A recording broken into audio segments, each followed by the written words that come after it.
Hi everybody, my name's Thomas and I'm an FTM trans guy who is currently in the process of trying to get chest surgery. Just a little background as far as that goes. I've been on hormones for almost 14 years.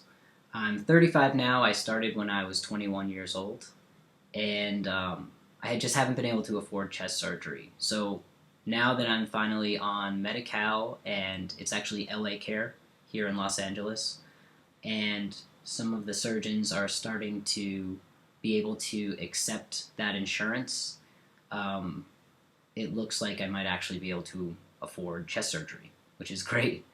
Um, up until now, the waiting list to get chest surgery for trans guys was about 4 years.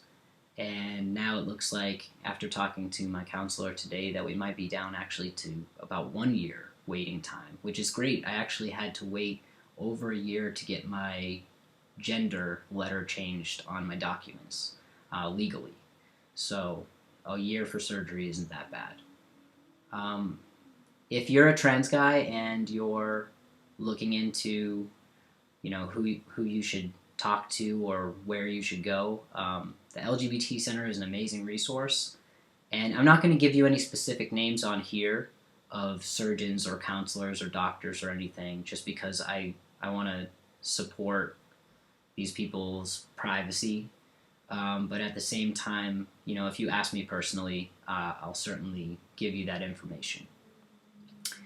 Um, so today was my appointment to go in and figure out how I was gonna kind of get to the next level on this thing. And what my counselor told me was basically they have two separate groups. So they have trans guys and trans women, and every other month they do trans guys, and every other month they do trans women through the process. And what they do is they have a group discussion, mostly so that trans people can be there to support each other through something that, surgery can be a little bit traumatic for people physically, mentally, and just socially as well. When you're talking about doing something that, maybe some people in your life might not agree with, or they might have a hard time with themselves. So I think it's great to have that support system in place. And the next available group counseling is in June. So I may or may not make it into that one. But then the one after that is August, and they're saying that maybe I'll get into that. So I'll find out in a couple of weeks. Somebody's going to give me a call, and of course I'll keep you updated on that. And I just wanted to talk about some of the emotions that I'm feeling right now, and I hope that I don't get too emotional talking about it, but I feel like I've been going through this for so long. It's hard for me because I feel like I had to let go. When I first transitioned, I felt like I had to let go of everyone, and friends, family, everybody on some level. There were very few who really stuck around and never questioned me through the whole process. Those people are just amazing human beings who, kept me going in a lot of ways, helped me to feel okay with myself when other people weren't. And so I guess it was funny, I was filling out this questionnaire today in the lobby before I gave it back to the counselor. And I don't know if it was because Big Fish was playing, and it's a movie I saw with my mom when I was a kid, and I love Ewan McGregor, and I think it's a beautiful film.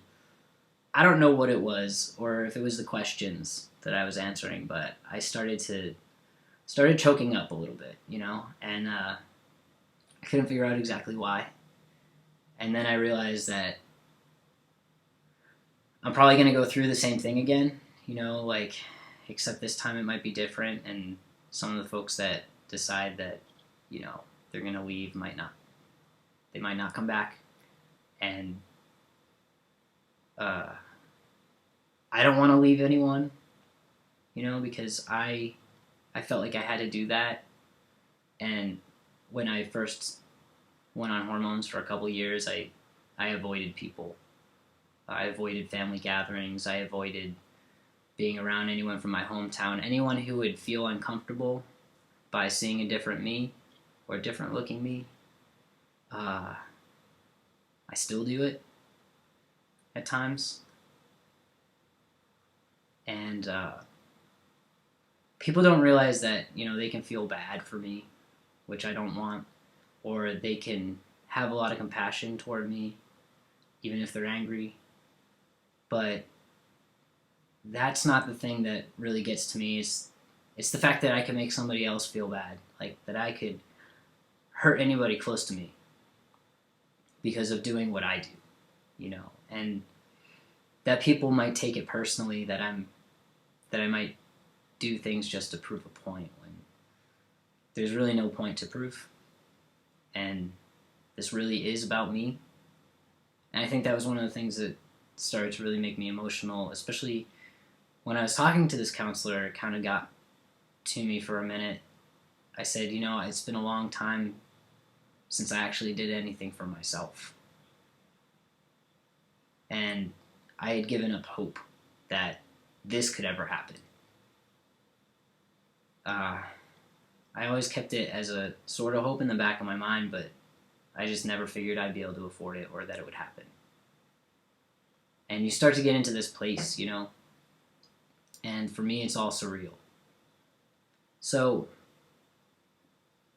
I hope that as I go through this thing and I explain it and I talk about it instead of hiding it this time around, that other people will be able to benefit from my experience.